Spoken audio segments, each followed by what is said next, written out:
আসসালামু আলাইকুম রহমতুল্লাহ। আশা করি সবাই ভালো আছেন। আল্লাহ রহমতে আমিও ভালো আছি। তো আরও একটি নতুন ভিডিও নিয়ে আবার আপনাদের মাঝে। তো আজকে সময় অল্প, তো অল্প কিছু কথা বলবো দু একটা টপিক্সের উপরে, যদিও এইসব বিষয় নিয়ে সোশ্যাল মিডিয়াতে কম বেশি সবাই কথা বলছে। তো কেননা মনে হলো যে আমিও কথা বলি।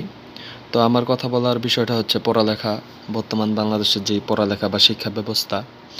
কারণ ভাই, কি বলবো, আপনি যদি বর্তমান বাংলাদেশের পড়ালেখার অবস্থাটা দেখেন যে কি একটা অবস্থা চলতেছে। একটা ক্লাস 8-9-এর মেয়েরে দিয়া যেভাবে স্কুলে ঘর গোছানোর কাজ শেখানো হইতাছে, বা রান্না বাড়া, যে ডিম ভাজা কন আরও যেই সব বিষয় শেখানো হইতাছে, এগুলা কি আসলে পড়ালেখার বস্তু কিনা, বা তারা স্কুলে কি এগুলা শিখবে? তো বাসায় তারা কি শিখবে গার্জেনের কাছে? আর দ্বিতীয় বিষয় হচ্ছে, বাংলাদেশে এসব হওয়ার কারণ হচ্ছে পড়ালেখারে আমরা ব্যবসার মতো বানায় ফেলছি। কারণ বড় বড় মন্ত্রীরা বলতেছে এখন যেগুলা যে এখন ১,৫০০ কোটি টাকা নাকি তাদের কাছে কোনো টাকাই না। আর সুদ ঘুষ এগুলো স্পিড মানি খাইলে স্পিড বাড়ে।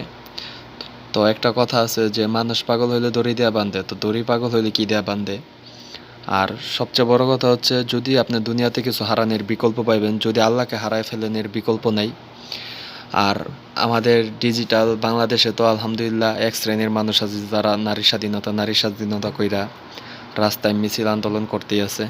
তো তাদের উদ্দেশ্যে একটা কথা হচ্ছে যে এক শ্রেণীর শিয়াল আছে যারা নাকি মুরগির স্বাধীনতা চায়, তাই বলে মুরগির মালিক যারা আছে তারা কিন্তু স্বাধীনতা দেয় না, মুরগিকে বাউন্ডারিতে আটকে রাখে।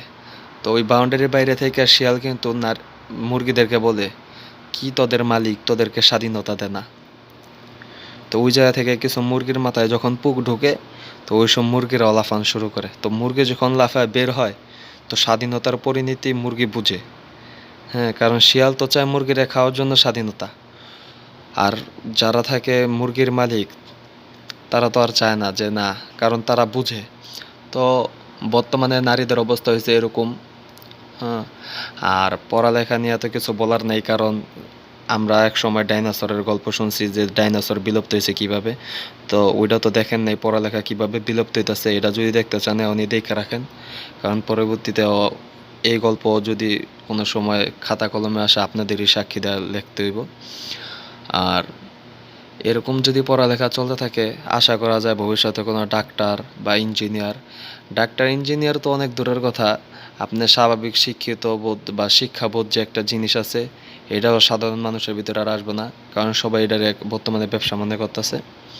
তো যাই হোক, আমার মাথা অত কিছু আসে নাই, আমি ছোট মানুষ, যতটুকু বুঝতে বুঝতে বলছি। আর অনেকের অনেক মতামত থাকতে পারে এইসব বিষয় নিয়ে। তো যাই হোক, ভুল হলে অবশ্যই মাফ করে দিবেন। আর চ্যানেলটাকে সাবস্ক্রাইব, ফলো, লাইক অবশ্যই পাশে থাকবেন। আসসালামু আলাইকুম রহমতুল্লাহ।